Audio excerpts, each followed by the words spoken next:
अस्सलामुअलैकुम and welcome to isolate ERP pro advisor program. आज third lecture है और ऑलरेडी हम जो ट्रांजैक्शंस थी वो कवर कर रहे थे। आज का जो लेक्चर है उसमें हम पार्शली जो ट्रांजैक्शंस रह गई हैं वो कवर करेंगे। प्लस ये है कि मैं आपको ईआरपी की जो हिस्ट्री है और इंट्रोडक्शन और ERP, MIS management information system जो है और इंफॉर्मेशन अकाउंटिंग इंफॉर्मेशन सिस्टम जो है इनके बारे में आपको ब्रीफिंग दूंगा। तो आप ये लेक्चर अच्छी तरीके से आपने इसको रिवाइज करना है और इससे रिलेटेड जितने भी क्वेश्चंस हों आपके माइंड में वो सारे आपने एमडीबी जो मॉडरेट डिस्कशन बोर्ड है isolatERP.com पे उस पे आपने अपनी तमाम जो भी इंक्वायरीज हैं वो सबमिट करनी है ताकि टीम जो है वो आपको प्रॉपरली ऑन टाइम रिप्लाई कर सके। अब नेक्स्ट जो आती है हम इसको देख लेते हैं। तो उसमें ये है जो नेक्स्ट टूर्नामेंट है उसमें एक्सपेंस वर्सेस लायबिलिटी की जो अकाउंट्स हैं या जो टीम्स हैं हम इनके दरमियान एक टूर्नामेंट प्ले करके देखते हैं। अब इसमें सबसे पहला जो है एक्सपेंस वर्सेस लायबिलिटी, उसमें टेस्ट केस देखें। Payroll generated for the value of 3 lakh for the month of March 24 as on March 31st and generate liability for disbursement on April 5th 2024. Which one is leading and which one is losing? Now we can see that payroll generated for the value of 3 lakh rupees. अब मैंने आपको जैसे कहा था कि हम accrual basis पे अपनी तमाम ट्रांजेक्शन पास कर रहे हैं। अक्रूवल का मतलब ये है कि सपोज करें ये जून का महीना है। जून में आपकी कंपनी ने 3 लाख रुपए की टोटल सैलरीज देनी थी। ठीक है। अब उस महीने में अगर आप प्रॉफिटेबिलिटी चार्ज करते हैं, आप देखना चाह रहे हैं, तो 30 को आपने सैलरी तो बना दी, लेकिन आपने सैलरी जो देनी है वो तो अगले महीने जुलाई की 5 तारीख को देनी है। तो अब आपने जो पेरोल और एक्सपेंस जो उस महीने में चार्ज करने ना, क्योंकि अगर आप 5 तारीख को सैलरी देंगे और 5 तारीख को ही एक्सपेंस राइट ऑफ करेंगे तो उस कंसेप्ट को हम कहेंगे कैश अकाउंटिंग। ठीक है। अब एक्चुअल जो हमने रियल पिक्चर अगर हमने बिजनेस की प्रॉफिटेबिलिटी की देखनी है तो उसमें हम ये देख रहे हैं कि हमने जो 3 लाख रुपए के हमने जो पेरोल देने हैं, ठीक है, उसका जो सैलरी की जो कॉस्ट है, जो एक्सपेंस है वो तो जून के महीने की सैलरी है। तो हम एक्रूअल बेसिस पे अगर हम देखते हैं तो हम उसको पेरोल पहले हम लायबिलिटी जनरेट कर देंगे। ये 3 लाख रुपए से हमने पेएबल है 3 लाख रुपए उस कंपनी पे अदायगी है कि कंपनी ने 3 लाख रुपए देने हैं एम्प्लॉयज को। किस चीज के अगेंस्ट? सैलरी के अगेंस्ट। और 3 लाख रुपए के जो पेरोल बना है वो हमने एक्सपेंस की मद में चार्ज कर लिया। अब एक्सपेंस पेरोल एक्सपेंस जो है ये एक्सपेंस का आइटम है। एक्सपेंस 3 लाख रुपए से बढ़ रहे हैं तो जब भी एक्सपेंस इंक्रीज होंगे तो डेबिट होंगे। इसी तरह सैलरी पेएबल जो है ये भी वो जो मैंने आपको बताया था कि टीम प्लेयर ये जो सैलरी पेएबल है ये वहाँ अगर आप देखें लाइबिलिटी के जो टीम मेंबर्स में तो आपको सैलरी पेएबल का अकाउंट नजर आ जाएगा। ठीक है। तो वहाँ पे आप जब देखेंगे तो सैलरी पेएबल आपका लाइबिलिटी है, शॉर्ट टर्म लाइबिलिटी है। तो सैलरी पेबल जो लाइबिलिटीज हैं आपकी वो इंक्रीज हो रही हैं क्योंकि आपने देना है 3 लाख रुपए तो आपके ऊपर चढ़ गई 3 लाख की लाइबिलिटी। तो 3 लाख रुपए से आपकी लाइबिलिटी इंक्रीज हो रही है तो जब भी लाइबिलिटी इंक्रीज होगी तो वो क्रेडिट होगी। तो 3 लाख रुपए से हमने सैलरी पेबल को क्रेडिट कर दिया। इसी तरह हम देखते हैं expense versus capital. Mister essence paid from his own account 23,000 for utility bill on March 1824। बिल्कुल क्लियर पिक्चर। अब आप सिर्फ लॉजिकली सिर्फ ट्रांजैक्शन को अंडरस्टैंड करें। ये एसन क्या है? ऑनर है। Paid from his own account, तो यहीं से समझ जाएं कि कैपिटल अकाउंट से उसने एसन ने अपने पर्सनल अकाउंट से 23,000 रुपये यूटिलिटी बिल के अगेंस्ट पे किए। ठीक है। बिल अगेंस्ट बिल जो भी है यूटिलिटी का ये एक एक्सपेंस है। तो एक्सपेंस पे किया है तो उस महीने में एक्सपेंस इंक्रीज हो रहे हैं तो इंक्रीज होंगे तो डेबिट होंगे और 23,000 से एक्सपेंस डेबिट हो गए तो जो कैपिटल का अकाउंट है वो क्रेडिट वो भी इंक्रीज हो रहा है क्योंकि जो पहले अगर इन्वेस्टमेंट जो भी थी उसमें 23,000 रुपये और इन्वेस्टमेंट में ऐड कर लें क्योंकि 23,000 रुपये उसने पर्सनल कैपिटल से दिया है कंपनी ने कि ऑलरेडी जो इन्वेस्टमेंट थी उसमें से यूटिलाइज नहीं किया। तो कैपिटल भी इंक्रीज हो रहा है तो जब कैपिटल इंक्रीज होगा तो वो भी क्रेडिट होगा। तो वो एक चीज एक्सपेंस भी इंक्रीज हो रहे हैं, कैपिटल भी इंक्रीज हो रहा है। तो आप ये देखें कि दोनों इंक्रीज हो रहे हैं, लेकिन डेबिट क्रेडिट जो है वो बिल्कुल एग्जैक्ट उस रूल के अगेंस्ट चलें तो आपकी ट्रांजैक्शन बिल्कुल एक्यूरेट पास होगी। तो आपको टेबल जो है वो बहुत ज़रूरी है याद करना।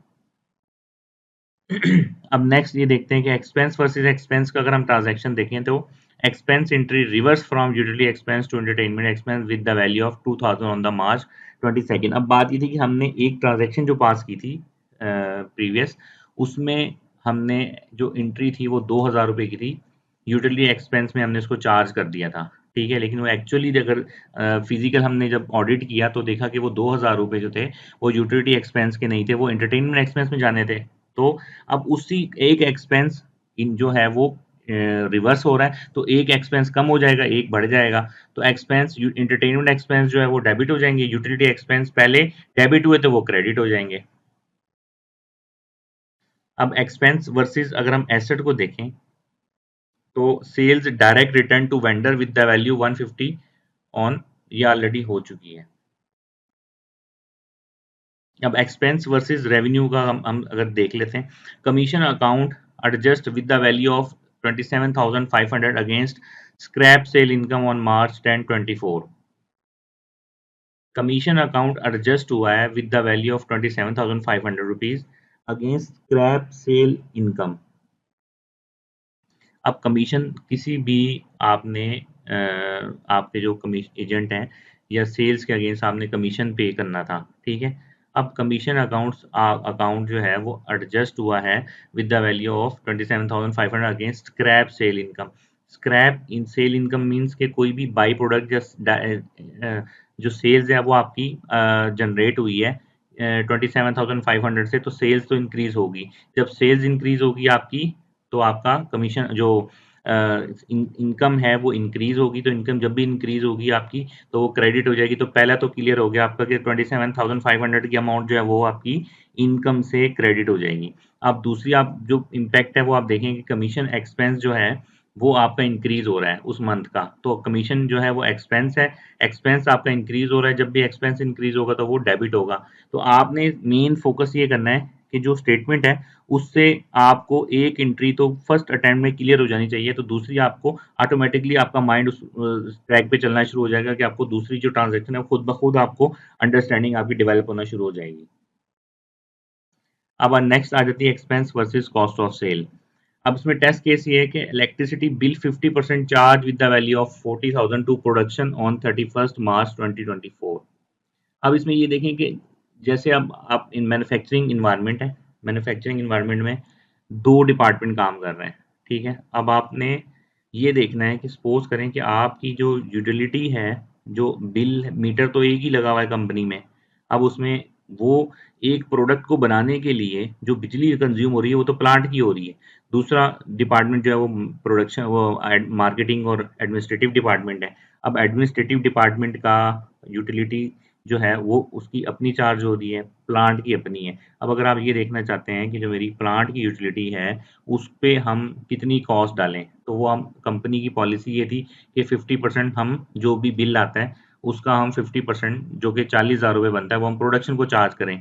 तो प्रोडक्शन को जब हम चार्ज करेंगे तो यूटिलिटी एक्सपेंस जो है आपका ऑलरेडी आपने उसकी ट्रांजैक्शन 40,000 से पास की हुई थी एक्सपेंस में 80,000 से। अब आपने क्या किया, एक्सपेंस जो है वो कॉस्ट ऑफ सेल, जो कॉस्ट ऑफ सेल आ रही है आपकी प्रोडक्शन की जो कॉस्ट है उसको आपने 40,000 से डेबिट करके यूटिलिटी एक्सपेंस जो पहले 80,000 से आपने डेबिट किया था उसमें से 40,000 आपने जो है वो माइनस करना था। तो 40,000 आपका एक एक्सपेंस क्रेडिट हो रहा है और दूसरा आपका एक्सपेंस अकाउंट जो है वो डेबिट हो रहा है। तो इस तरह आपने कॉस्ट ऑफ सेल को डेबिट कर दिया, ठीक है, और यूटिलिटी एक्सपेंस अकाउंट को हमने 40,000 से क्रेडिट कर दिया। ये टिपिकल थोड़ी ट्रांजैक्शन बन रही है क्योंकि आप जो मैच हो रहा है उस हिसाब से हमें दोनों अकाउंट्स की को सामने रखते हुए ही ट्रांजैक्शन डेवलप करनी है। तो उसमें दोनों जो अकाउंट कंट्रीज हैं उन्हीं के ही प्लेयर्स पार्टिसिपेशन करें, ना कि किसी और कंट्री के स्टार्ट हो जाएं।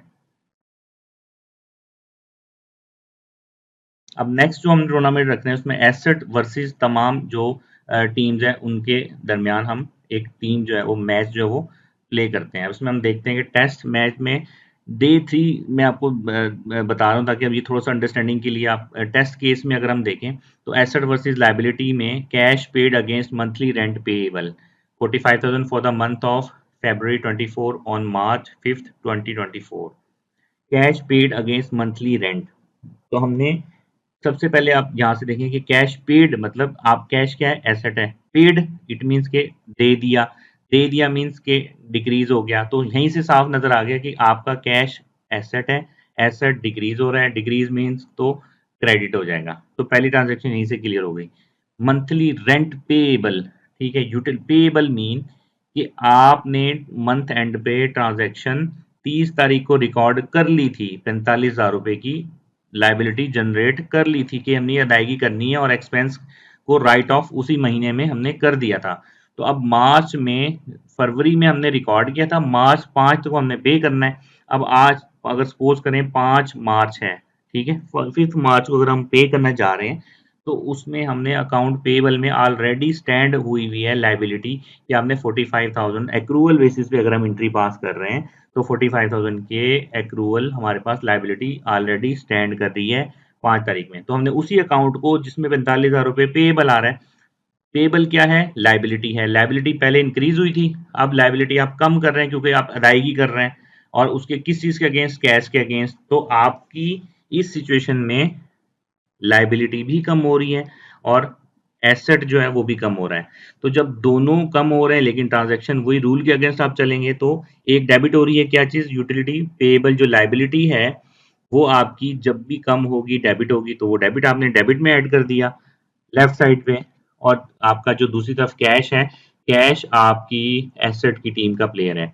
ठीक हो गया। एसेट की टीम को अगर हम देखें तो कैश कम हो रहा है। रूल ऑफ डेबिट क्रेडिट को अगर हम उस टेबल से चेक करें तो कैश अगर कम क्या है, एसेट है, अगर कम होगा तो वो क्रेडिट होगा। अब नेक्स्ट है एसेट वर्सेस कैपिटल। अब यहां से अगर हम देखें तो purchase land by mister Ehsan through is personal account value 25 lakh रुपए ऑन जनवरी 1। तो यहाँ पे फर्स्ट तो हमने देखा कि एसन ने पर्सनल अकाउंट से लिया है, तो इट मीन्स कि उसका कैपिटल अकाउंट परचेज कर रहा है, लैंड तो इंक्रीज हो रहा है, कैपिटल इंक्रीज हो रहा है कितनी अमाउंट से, 25 लाख रुपए से। तो यहीं से आपने देख लेना कि जब कैपिटल इंक्रीज हो रहा है तो क्रेडिट होगा। तो एसन का अकाउंट ऑलरेडी मैंने 25 लाख रुपए से 2,50,00,000 रुपए, 2.5 करोड़ से हमने इसको क्रेडिट कर दिया। और डेबिट क्या हो रहा है, क्या हमने क्या चीज परचेज की है, लैंड। तो जब हमने लैंड क्या है, लैंड आपका फिक्स एसेट है, एसेट एक आपका इंक्रीज हो रहा है। तो जब आपने एसेट इंक्रीज होगा तो आपका वो एसेट डेबिट हो जाएगा। तो आपने एसेट को डेबिट कर दिया और जो कैपिटल का एसेट का जो अकाउंट है वो भी इंक्रीज हो रहा है। तो दोनों चीजें इंक्रीज हो रही हैं, लेकिन रूल ऑफ डेबिट क्रेडिट के थ्रू अगर हम पास करें तो आपके जो एसेट अकाउंट है वो डेबिट हो जाएगा और जो कैपिटल अकाउंट है वो क्रेडिट हो जाएगा। नेक्स्ट अगर हम देखें तो एसेट्स वर्सेस एक्सपेंस की transaction. Cash paid 3,000 for postage expense on February 7। ठीक है, तो 3,000 रुपये हमने कैश पे किया है। कैश पे किया है मतलब माइनस हुआ है कैश, पेड मींस कि कम हुआ है एसेट। जब भी एसेट कम होगा तो क्रेडिट होगा। पोस्टेज एक्सपेंस क्या है, हमारे एक्सपेंसेस हैं, एक्सपेंसेस इंक्रीज हो रहे हैं क्योंकि पोस्ट उस महीने के पोस्टेज के एक्सपेंस है वो इंक्रीज हो रहे हैं। तो जब भी एक्सपेंस इंक्रीज होंगे तो वो डेबिट होंगे। तो एक्सपेंस, पोस्टेज एक्सपेंस को हमने 3,000 से डेबिट करके कैश को 3,000 रुपये से क्रेडिट कर दिया। अच्छा, नेक्स्ट क्या है कि ट्रांसफर कैश 50,000, ये हमने एसेट वर्सेस एसेट ट्रांजैक्शन कर रहे हैं। तो transfer cash into UBL bank on 24 March 2024।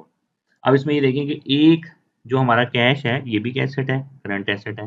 Bank जो है ये भी एसेट है। एक एसेट हमारा इंक्रीज हो रहा है और एक डिक्रीज हो रहा है। इंक्रीज कौन सा हो रहा है, यूबीएल बैंक, क्योंकि उसमें पेमेंट आ रही है। ट्रांसफर कैश इनटू बैंक, तो कैश को हमने ट्रांसफर कर दिया अपने कैश अकाउंट से बैंक के अंदर। तो जब 50,000 रुपये कैश अकाउंट से माइनस हो जाएंगे और बैंक में चले जाएंगे तो बैंक एसेट जो है, बैंक हमारा एसेट है वो इंक्रीज हो रहा है। ठीक है, कैश हमारा एसेट है वो डिक्रीज हो रहा है। तो जब कैश डिक्रीज होगा तो क्रेडिट होगा। बैंक जो है वो आपका एसेट है, ये एसेट इंक्रीज हो रहा है, तो जब भी एसेट इंक्रीज होगा वो डेबिट होगा।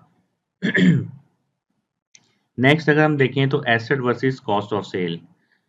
अगर हम item sold free of cost for cost of purchase 4,500 on February 7, 24। Item हमने एक सेल्स की है, ठीक है, ये एक टिपिकल ट्रांजैक्शन है क्योंकि asset versus cost of sale हमने बनानी थी। उसमें ये है कि एक हमने किसी कोई भी हम गिफ्टिंग करते हैं, ठीक है, गिफ्टिंग जब भी हम करते हैं और गिफ्टिंग की कॉस्ट तो नहीं होती, लेकिन अल्टीमेटली हमें अपनी जो कॉस्ट है उसको तो चार्ज करना है ना, आइटम तो आपका एक माइनस हुआ है। तो जब भी आप गिफ्ट करेंगे तो उसमें ये होगा कि आपका एक फिजिकल एसेट कम हो रहा है, ठीक है। और दूसरी तरफ से क्या इम्पैक्ट आ रहा है कि आपकी वो जो आपने फ्री ऑफ कॉस्ट बेचा वो सेल तो हुई नहीं, जीरो रेटेड सेल हुई है, तो आपने उसको कॉस्ट ऑफ सेल में डायरेक्ट चार्ज किया, तो कॉस्ट ऑफ सेल आपकी इंक्रीज हो रही है क्योंकि कॉस्ट आपने फ्री में दे दिया। 4500 रुपये से आप कॉस्ट ऑफ सेल डेबिट करेंगे। और एसेट जो है वो आपका स्टॉक है, स्टॉक आपका एसेट करंट एसेट है, तो एसेट उस स्टेज में आपके पास 10 क्वांटिटी थी, अब 9 रह गई, तो एक कम हो गया, तो एसेट कम हो रहा है, तो आपको वो एसेट क्रेडिट हो जाएगा 4500 रुपये से।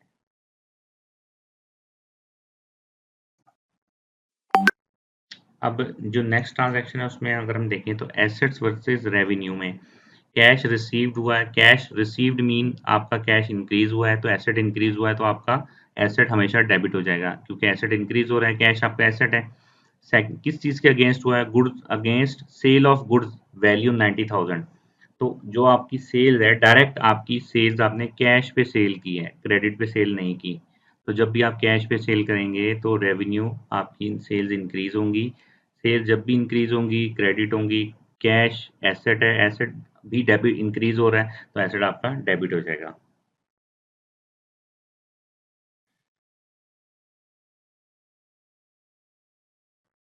अच्छा, अभी हमारा जितने भी प्रीवियस लेक्चर हुए हैं, जो मैंने सेशन दिया है उसमें सबसे पहले तो एक अकाउंटिंग, फाइनेंस, कंपनी का इंट्रोडक्शन, नेचर ऑफ बिजनेस, और फिर उसके बाद जो सबसे इम्पोर्टेंट था वो code of rule of debit and credit था। फिर उसके बाद मैंने ट्रांजैक्शंस आपको सारी रिव्यू करवाई। अब ये सारा जो प्रीवियस प्रैक्टिस थी वो अगर आप सब लोग अंडरस्टैंड कर गए हैं, एंड आई होप कि काफ़ी हद तक आपने उस पर वर्किंग कर ली होगी। नेक्स्ट जो है वो है हमारा ईआरपी का, क्योंकि मैं ये चाह रहा हूँ कि सब आपको बेसिक फाउंडेशन जो है उससे आपको लेके चलूँ, और फिर उसके बाद स्लो एंड स्टडी है कि ईआरपी का कंसेप्ट, देन एमआईएस का, फिर उसके बाद आपको हैंड्स ऑन प्रैक्टिस जो ईआरपी है उस पे लेके जाऊँ। क्योंकि अगर हम बात वही है कि अगर पहले दिन ही वो जो एयरप्लेन होता है, वो अगर पायलट को बगैर ट्रेनिंग के पकड़ा दें तो क्या होगा? कुछ भी नहीं होगा, वो ज़ाहिर सी बात है, वो डिज़ास्टर ही होगा।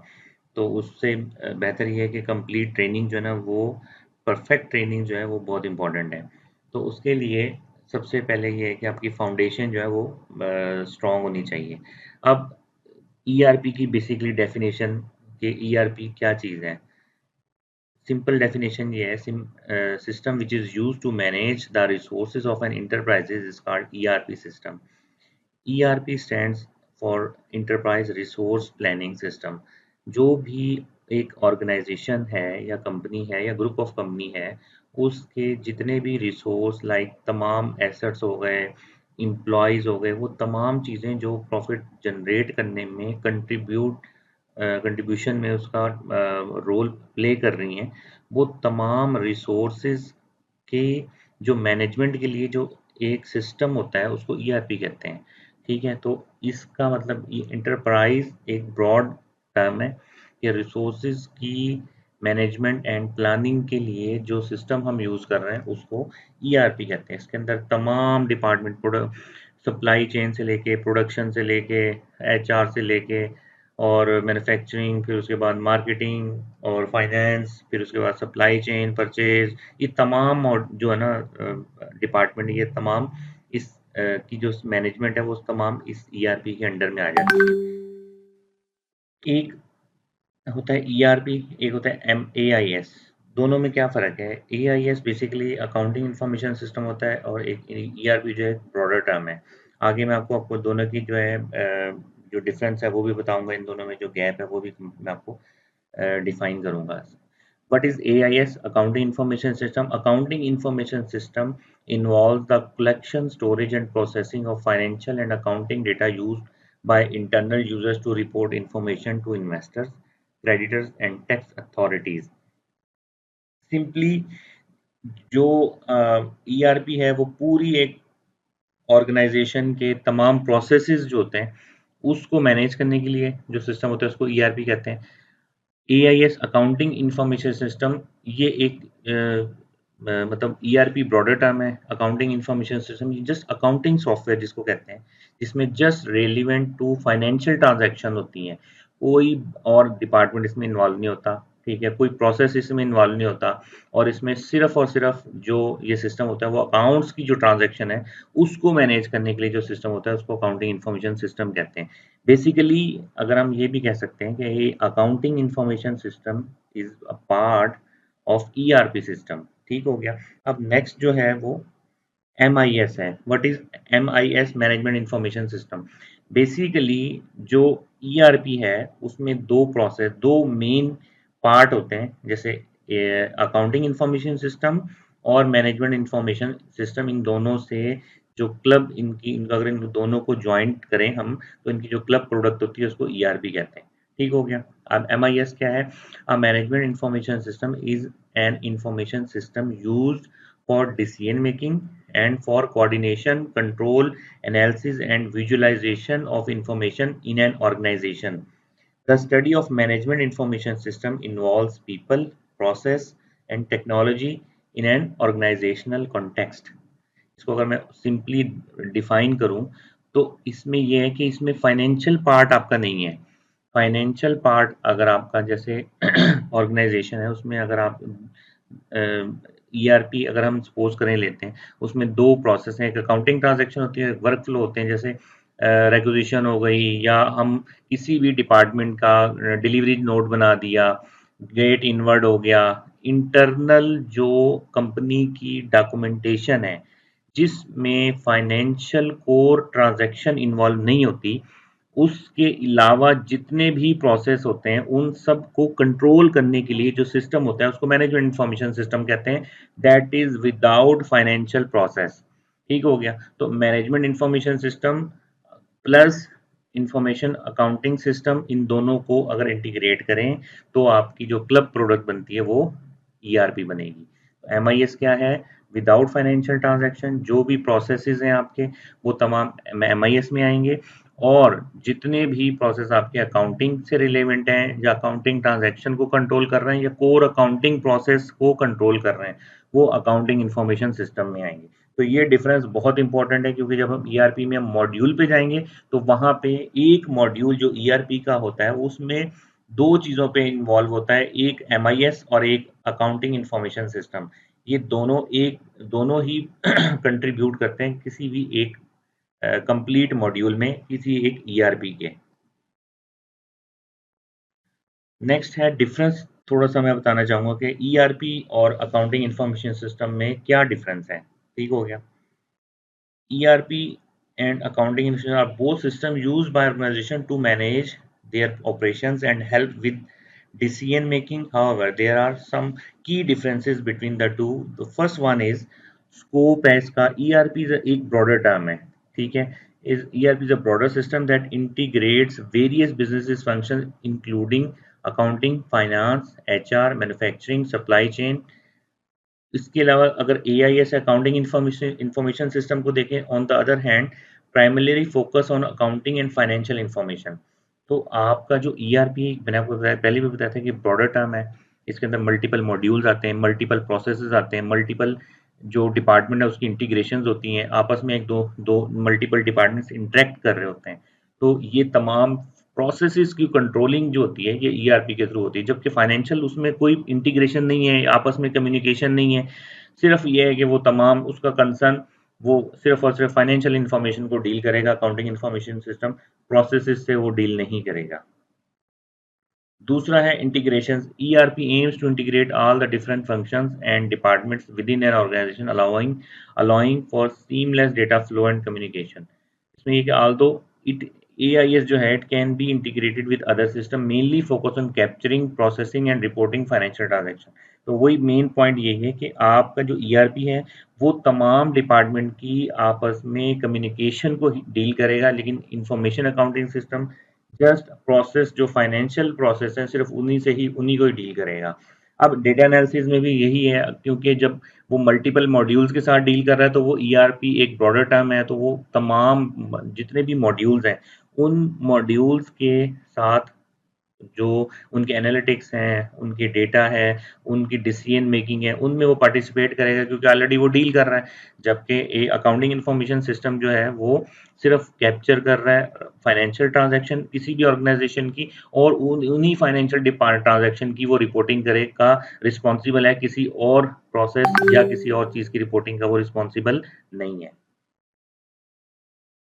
अब उसके बाद user ERP is design to be used by various department and user with in an organisation including finance, HR, operation. और उसके अलावा ये जो अकाउंटिंग इंफॉर्मेशन सिस्टम है primary targets the accounting and finance department, providing functionalities that aid in recording, reporting and analysing financial transaction. वही main point ये कि आपका जो ईआरपी है वो मल्टीपल डिपार्टमेंट की रिपोर्ट्स के साथ डील कर रहा है, जबकि अकाउंटिंग इंफॉर्मेशन सिस्टम सिर्फ और सिर्फ फाइनेंशियल जो फंक्शनैलिटीज है उन्हीं से ही डील करेगा, किसी और ट्रांजैक्शन या प्रोसेस से वो नहीं डील करेगा। अब बिजनेस प्रोसेस में भी अगर ERP streamlines and automates various business process across different function including procurement, production, sales. अब जैसे मल्टीपल डिपार्टमेंट के साथ जब इंटरेक्शन कर रहा है, उसमें प्रोक्योरमेंट, प्रोडक्शन और सेल्स डिपार्टमेंट है, जिनसे वो इंटीग्रेशन भी दे रहा है, और उसके साथ वो उनके साथ कोऑर्डिनेशन, तमाम उनकी जितने भी प्रोसेस हैं उनकी हैंडलिंग से लेके उनके एनालिसिस, उनकी रिपोर्टिंग, उनकी डिसीजन मेकिंग, उनकी कंट्रोलिंग, ये सारे प्रोसेस जो हैं ये ईआरपी का पार्ट है। और उसमें इसके जब हम उसके एक स्टेप नीचे आते हैं तो अकाउंटिंग इंफॉर्मेशन सिस्टम इसका इसका एक समझ लें कि सब पार्ट है। तो वो सिर्फ उसके अकाउंटिंग जो प्रोसेस होते हैं, जैसे अगर सेल इनवाइस है, अब इसको मैं यहाँ पे अगर सपोज करें, मैं एक एग्जांपल के तौर पे देखता हूँ, तो प्रोक्योरमेंट या से परचेज जो मॉड्यूल है, उसमें सबसे पहला होता है कि आपने परचेज ऑर्डर होता है या परचेज रेक्विजिशन होती है, ये मैं आगे जाके आपको बताऊंगा। तो वो सारा एमआईएस का पार्ट है, जिसमें फाइनेंशियल ट्रांजैक्शन नहीं होती, लेकिन उसके बाद कंट्रोलिंग जो एंड कंट्रोलिंग होती है वो परचेज इनवाइस होती है, जिसपे कोर फाइनेंशियल ट्रांजैक्शन अप्लाई हो रही होती है। तो परचेज इनवाइस जो होगी वो आपका एआईएस का पार्ट हो गया, और जो उससे पहले जो प्रोसेस है, जो उसको प्रोसेस को कंट्रोल कर रहे हैं डिपार्टमेंट के, तो वो सारे आपके एमआईएस का पार्ट है। और उसको वो ईआरपी में आपको इन दोनों को ऐड करें तो वो ईआरपी बन जाता है। और अगर सिंपल सिर्फ फाइनेंशियल इंफॉर्मेशन रखें तो वो आपका अकाउंटिंग सॉफ्टवेयर होता है। अब अकाउंटिंग सॉफ्टवेयर में जो मेन एग्जांपल मैं आपको दे दूं, जैसे स्टार्ट में अकाउंट क्विक बुक आया था, क्विक बुक के बाद सेज आया था, टैली आया था, ये सारे जितने भी अकाउंटिंग सॉफ्टवेयर थे ये स्टिल आज भी as a accounting information system ही रिकॉग्नाइज्ड हैं। ये they are not basically the ERP. ERP में आपके जो आए वो एसएपी, माइक्रोसॉफ्ट डायनामिक्स, या वो इंडस्ट्रीज जो जेडी एडवर्ड्स हो गया, वो इंडस्ट्री जिन्होंने अपने ईआरपी डेवलप किए हैं, तो वो बेसिकली कंसिडर होते हैं ईआरपी में। लेकिन अकाउंटिंग सॉफ्टवेयर में अभी भी आपके जो क्विक बुक हो गया, सेज हो गया, टैली हो गया, ये सारे आपके ईआरपी नहीं है, ये सारे अकाउंटिंग इन्फॉर्मेशन सिस्टम है। वो कि ये बहुत ज़्यादा डेवलप हो चुके हैं और इनके उनकी फंक्शनैलिटीज़ ये बहुत ऊपर जा चुकी हैं, लेकिन still they are basically the accounting information system, they are not the ERP as well. अब इसमें अगर हम उसको कंक्लूड करें, ERP and AIS both play crucial role in organization management. ERP is a broader system that integrates various businesses functions, whereas AIS जो primary focus है on accounting and financial information. We can also say that AIS is a part of ERP system, that is basically the bottom line. अब next थोड़ा सा ERP की जो history है, कहाँ से स्टार्ट हुआ, क्या है ये ईआरपी, उन लोगों के लिए जिन लोगों को इस चीज़ का बिल्कुल भी आइडिया नहीं है, किस बला का नाम है ईआरपी। ईआरपी बहुत ज़्यादा लोगों ने सुना होगा कि एक ईआरपी जो है ये कहाँ से स्टार्ट हुआ, लफ्ज़ कौन था जिसने ये स्टार्ट किया। तो उसकी थोड़ी सी मैंने हिस्ट्री ऐड की है ताकि आप लोगों को रिव्यू हो जाए कि ईआरपी की स्टोरी क्या है, कब स्टार्ट हुआ। अब इसमें 1960 में एक सिस्टम बना था जिसको इन्वेंट्री कंट्रोल सिस्टम कहते थे। इसमें we saw the focus on factory output increase and computing solutions were made. Due to the involvement of these systems, applications that handled inventory management and control were introduced, thus starting the growth and evolution of ERP. अब basically जब 1960 में वो organisations जिनकी supply chain का काम था या जिनका बड़े वेयर हाउसेस थे, उन लोगों को अपनी सप्लाई चेन को कंट्रोल करने के लिए कोई सिस्टम था, जिनकी ज़रूरत थी कि वो ऐसा सिस्टम हो जो उनकी सप्लाई चेन को कंट्रोल करे। तो उन्होंने एक ऐसा सिस्टम डेवलप किया जिसका उन्होंने 1960 में नाम रखा इन्वेंट्री कंट्रोल सिस्टम, जो कि उनके सिर्फ और सिर्फ जो इन्वेंट्री के प्रोसेस थे उसको कंट्रोल करने के लिए वो बनाया था उन्होंने सिस्टम। फिर उसके बाद उसमें इन्हांसमेंट आती गई क्योंकि वक्त के साथ साथ चेंजेस आई हैं। तो 1970 में जो फर्स्ट MRP के नाम से उन्होंने अपग्रेडेड वर्जन जो दिया उसका नाम MRP 1 रखा। MRP 1 का मतलब मटेरियल रिक्विजिशन प्लानिंग। तो सबसे पहले क्या हुआ, इन्वेंट्री कंट्रोल सिस्टम, ठीक है। उसके बाद आया आपका MRP 1। MRP 1 में क्या था कि material requisition planning software was developed in 1970। This software was designed to help plan the manufacturing, purchasing, and delivery of raw material. When these systems were built, they run on huge mainframes and were highly expensive, leaving only the large companies able to use the MRP software. This era also saw the first launch of a financial accounting system, allowing organizations to start improving their financial departments. अब जैसे-जैसे organisation की need बढ़ी, या अब उन्होंने पहले inventory control system use किया, फिर उसके बाद उनको अपने प्रोसेसेस और raw material, semi finish goods, finish goods और अपने जो मैन्युफैक्चरिंग के प्रोसेस थे, उनको कंट्रोल करने के लिए जो उन्होंने इसमें इन्हांस वर्जन जिसको कह लें, वो उन्होंने लॉन्च किया, जिसका नाम उन्होंने रखा MRP 1। अब MRP 1 को वो उन्होंने यूटिलाइज़ किया, देन फिर उसके बाद 1960 से स्टार्ट हुआ। 1980 में उन्होंने एक और जो वर्जन था जिसको हम कह लें कि MRP 2 के नाम से उन्होंने रिलीज दी। तो इन इस ये MRP 1 से एनहांस वर्जन उन्होंने दिया, जिसमें इन उन there was a need of MRP systems to have more capabilities, thus creating the development of manufacturing resource planning, MRP material requisition resource planning. This system now included additional data such as financial and employee needs. The MRP 2 system was designed to process and integrate data to allow businesses to start making effective decision based on a variety of data. अब उसमें जो integration, जब उनको आपस में department की communication की जब ज़रूरत पड़ी, तो उन्होंने एक जो इन्हांस सिस्टम था उसमें उन्होंने अपने एम्प्लॉयज़ की को जो एज ए रिसोर्स है ना एम्प्लॉयज़ भी, तो उनको भी उन्होंने ऐड किया। सिस्टम, एम्प्लॉयज़ और जो उनके फंक्शंस थे, इनकी आपस में जो इंटीग्रेशन जब इन्होंने करवाई, और जो इन्हांस वर्जन था 1980s में इन्होंने इसको स्टार्ट किया, 1990 तक ये यूज़ हुआ, और इसका नाम इन्होंने रखा MRP 2 मटेरियल रिसोर्स प्लानिंग 2। तो पहला इन्वेंट्री मैनेजमेंट सिस्टम आया, फिर MRP 1 आया, अपग्रेडेड वर्जन MRP 2 आ गया। उसके बाद फिर आपका ये 1990s में जो फर्स्ट गार्टर ग्रुप था, इसने बेसिकली, ये वो ग्रुप था जिसने ये जो वर्ड ERP था इसको इंट्रोड्यूस करवाया, जिसका जो मतलब था वो एब्रीवेशन जो है वो इंटरप्राइज रिसोर्स प्लानिंग था। अब that was used in 1990s, was able to deal with other businesses needs such as engineering, project management, finance, accounting, and HR. The approach of these ERP systems were modular applications with advanced feature added. All ERP systems in the early 90s worked on an on premise module. On premise का मतलब ये है कि आजकल जैसे ERP हैं वो web base हैं, क्लाउड बेस हैं, ऑनलाइन चल रहे हैं। पहले तो ये किस्सा ही नहीं था, उस वक़्त तो सिर्फ़ ये था कि एक इंटीग्रेटेड ऐसा सिस्टम हो जो कि आपका डेस्कटॉप एप्लीकेशन हो। बड़े जो कंप्यूटर्स थे, जो मैक्रो कंप्यूटर थे, उस पे जो सिस्टम चलता था, उस सिस्टम को जिन्होंने ERP का नाम दिया था, लेकिन वो बहुत ज़्यादा एक्सपेंसिव था, और बहुत बड़ी जो ऑर्गेनाइजेशन थी सिर्फ वही उसको अफोर्ड कर सकती थी। और ऑन प्रीमाइज का मतलब ये है कि वो सिर्फ और सिर्फ उनकी विद इन द ऑर्गेनाइजेशन वो ERP जो था वो चल सकता था, जो लोकल नेटवर्किंग है। क्लाउड कंप्यूटिंग उस वक्त कोई कंसेप्ट नहीं था। ERP system was created that was on premise but delivered over the internet that work across the business function।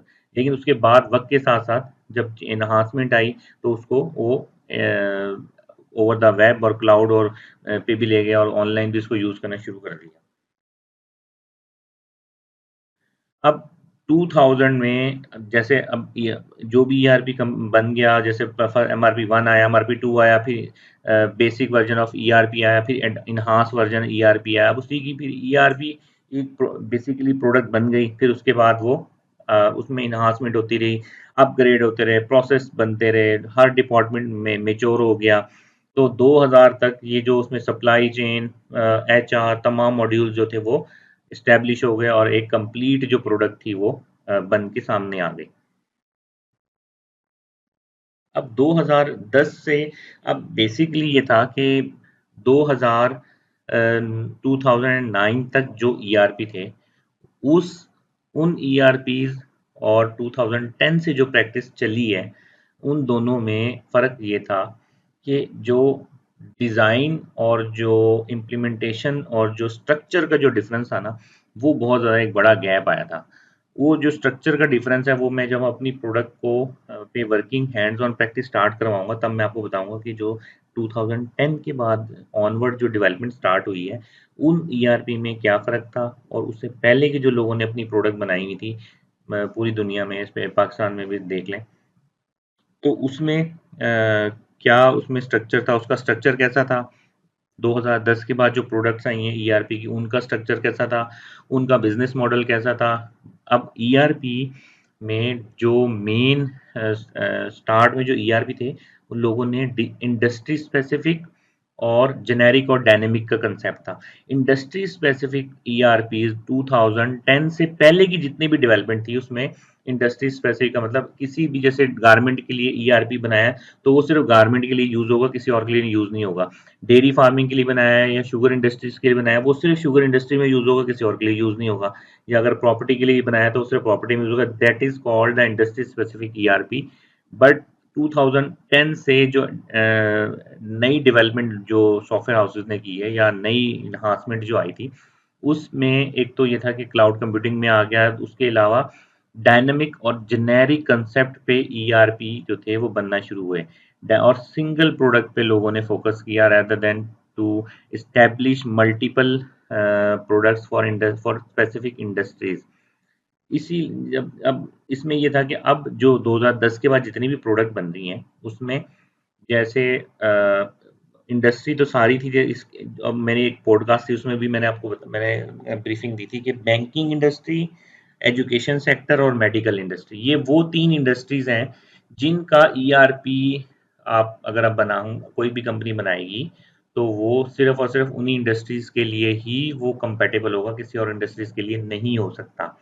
और इसके अलावा बाकी जो इंडस्ट्रीज हैं, उनमें ये है कि थोड़ा थोड़ा गैप तो होगा, लेकिन डायनेमिक और जेनेरिक कंसेप्ट ये होंगे कि वो सिंगल प्रोडक्ट, जो अगर आप डायनेमिक कंसेप्ट पे बनाते हैं, जैसे कि हमने अपनी प्रोडक्ट को डायनेमिक कंसेप्ट पे रखा है, डेवलप किया है, तो वो तमाम बिजनेसेस के लिए फिट होगी, और वो तमाम बिजनेसेस उसको यूज कर सकते हैं। आपको हर इंडस्ट्री के लिए अपनी प्रोडक्ट बनाने की जरूरत नहीं है।